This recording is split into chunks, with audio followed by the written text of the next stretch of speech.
Okay, we are back. We are here. We are present. We have presents.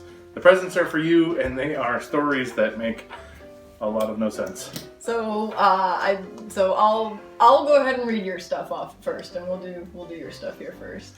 So, do you want to tell them what your 5 people were to kind of refresh their memories on that Yes, my 5 people were my 8th grade Spanish, French, and German teacher, Mr. Bugs, and Neoleg, the Lovecraftian being with the mindset of a 10-year-old, my future self riding a crocodile, Robin Williams' head on Jackie Chan's body while it does its own stunts, and all the minis I've ever painted when it turns out the paint brought them to life.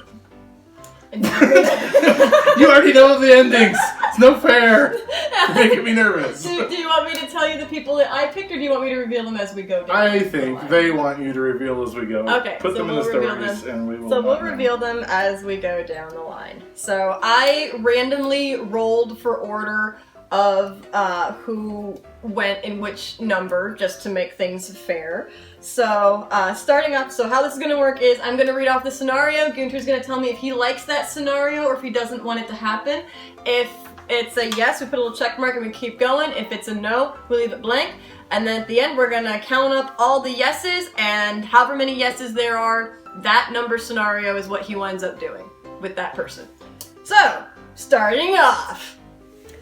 So, Gunter, you have been invited to be on Nailed It, the lovely amateur baker show, co-starring Nicole Byer and Jacques Torres? I think that's his last name. You know much better than I do. And only this is a special teams episode where it's 2 people paired up on each station. And your partner, it is revealed the day of, is Robin Williams' head on Jackie Chan's body doing his own stunts. I think yes. I think that team up of 2.5 trio, 2.5 of us is definitely gonna win. Nailed it. I feel like Robin Williams would be terrifying. Hello! That would be a good nailed it line. At the end. Hello! I mean, technically that's doing your own stunt, right? You're just like backflipping across the kitchen, like from your station back to the pantry, and like backflipping back with like the sugar or something. So, alright, so that's a yes. So scenario 2. You are in your car, you're about to head to lunch, when all of a sudden a gaggle of turkeys appears out of nowhere and surrounds your vehicle. The leader of the turkeys steps forward to make demands before they let you go on your way. And the leader of the turkeys is 3 goblins in a trench coat. Specifically, my brother's goblin Gibble that he plays in our D&D campaign, and his 2 brothers. And what is the win scenario? I just have to let them leave the turkeys? You just have to acquiesce to their demands. Which, knowing Gibble, he's going to demand gold from you before he lets you pass. I expect that greeting a pile of goblins in front of a bigger pile of turkeys is going to be worth that gold, and I'm going to say yes. That's a yes. Okay. Alright, I particularly like this one.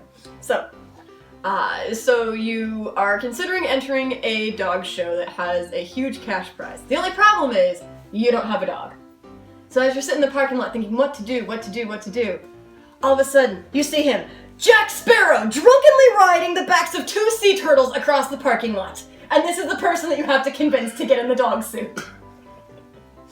Absolutely. Drunken. But the question is, does the pirate stuff go outside the dog suit, or does he have to cover it up with the dog suit? I'm gonna say... Little dog with a pirate hat and a braided beard coming out? Yes, I'm gonna say with the pirate hat. Yes, it's absolutely. 100%. Best in show. Only dog riding 2 sea turtles through the competition. Excuse me, sir. He just knocks over like the jumping obstacles. Excuse me. I'm sorry, my turtles don't jump. I'm sorry, my turtles don't jump, mate. Alright, scenario 4. So you find a magic lamp, and you think, what the heck, I'll give it a rub. The genie inside might be there, might not be. We'll take our chances. And a poof of smoke comes out of the lamp, and a figure materializes in front of you. and it is Pat Shadowhawk, but in bear form, after having transformed from her headdress. Okay. And she just goes like, I'm sorry, I don't speak Urson, but I'm gonna guess since you're a genie that I get wishes, or do I just get the bare necessities? I feel like that would, she'd just be like glowering at you like, just break out into song. Yes. Yes. I think most any scenario with Fancy Thunderfluff would be fantastic. Yes. Am I losing because I'm saying yes to every scenario? I don't think so. There's no win or just, lose, I don't just think. open up to adventure. Just open to adventure, yes. Okay, so number 5. So you have the opportunity, you decide that after the Nailed It competition, after so many competitions, you need a break. So you decide you're gonna go camping. And as you're packing up the car, you hear this like boom, boom, boom, boom, and you look up, and all of a sudden there's Neelig standing there with his camping gear saying, "Can I come too? I wanna go camping." I think Neelig would be a glamper. Glamping?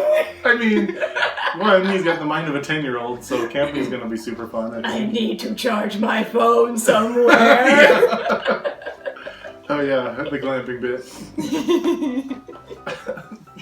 It's a little weird, but we'll do it. We'll do it? Yeah, that's another yes. I'm just gonna end up with number 10 because I just said yes to everything. So I apologize. I mean, number 10 is still kind of epic, so I mean, here we go. Alright, so number 6. You are the... I'm just going to read this one. So you are the villain of a tabletop RPG game.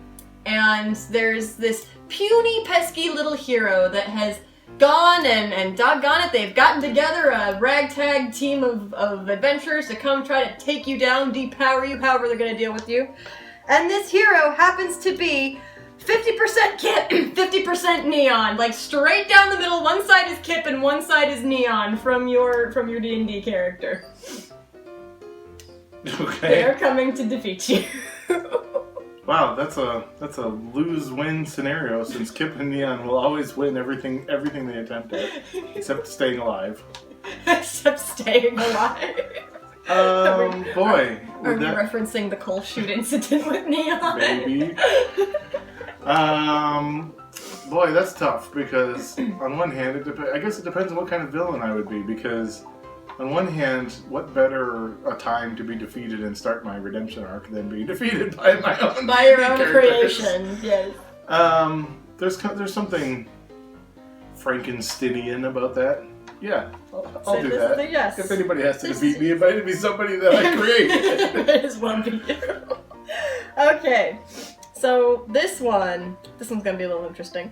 So after your stint as a RPG villain, you've been defeated and you've been redeemed, and you're starting out your new life as a super spy.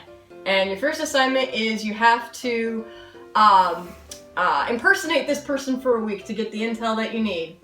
And this person, you look down and you see the profile of the person that you have to impersonate, and it's your future self riding a crocodile. That's why I have to pretend to be myself. You have to pretend to be your future self riding a crocodile. I don't think that should be a problem. I mean, in this present day, I haven't learned how to ride crocodiles yet, but we'll pretend, right? I'm a super spy. We'll go for it. Plot twist. He doesn't actually know. I'm spying on myself. Plot twist. He goes out and pretends he knows how to ride crocodiles, and it's actually a picture from the future. It's actually the point where I learned how to do crocodiles so I can impersonate myself. I definitely get into that method acting there. Yes. Alright, let's see. Oh, I'm gonna read this one now. You're walking in the woods. There's no one around and your phone is dead. When out of the corner of your eye, you see them! All the minis that came to life after you painted them! Actual cannibals! All of them! Is this a recurring theme? I have to be defeated and killed by the things that I created? Man, there's like definitely a metaphor in there. It's like a hermit pandemic depression metaphor, healing art, being self-destructive, something. I don't know. Something. The answer is no. I am absolutely petrified of being consumed by little bits of living plastic that I painted. Oh, that would be such in the dark. Nightmare. That would be such a nightmare. If anybody needs an idea for a horror movie, right there. That is it. That is your horror movie. Don't have your people contact my people. Just make it and don't tell me. In a world where minis cry. Doesn't sleep ever again. Alright, so number 9. Okay. You're stuck in a different set of woods this time. You're fighting the Wendigo. And your only weapons are a spoon and the Kool-Aid Man in anime sword form. Meaning he's got a giant, sword. Oh yeah! Yes, exactly. Every time you swing, it was more like, oh yeah! Every time you swing, it's just like, oh yeah! I think that would scare the Wendigos. Yes. I'm down. Yeah, Sign me up. Yes. Except I can't be the voice because they just think I'm the Snap It to the Slim Jim commercial. I sound too much like Randy Savage from 1993. Oh, I'm gonna breathe. Alright, and then the last one. So last one. Your 8th grade Spanish, German, and French teacher, Mr. Bugs, is just sitting in his chair, just enjoying a nice cup of tea, cup of coffee, and he gets a call. He goes, "Oh, Gunther, I haven't heard from you in forever. What's going on?" And your first words are, "No time to explain. Grab a mask and a bag. We gotta rob a bank." I think that would be fantastic because it would be like, wait, The Italian Job? Is that a heist movie? I think so, yeah. It'd be like that, except both of us would do like all the languages and all of our own subtitles while we were dropping the bank. So, absolutely, definitely, Mr. Bugs, if you're watching this, see me about our Oceans Getherverse edition. Alright, so counting up the check marks. 1, 2, 3, 4, 5, 6, 7, 8, 9. Okay, so we had 9 yeses out of 10. So, Gunther, your future, at some point in your life, you're going to be stuck in a forest with the Wendigo, and the Kool-Aid Man is going to be your anime sword weapon. Alright, oh yeah. Oh yeah. Oh yeah. Now you have to keep watching the videos so that you can find out how I come to this place in my life where I'm facing the Wendigo. Something. To be continued. To be continued.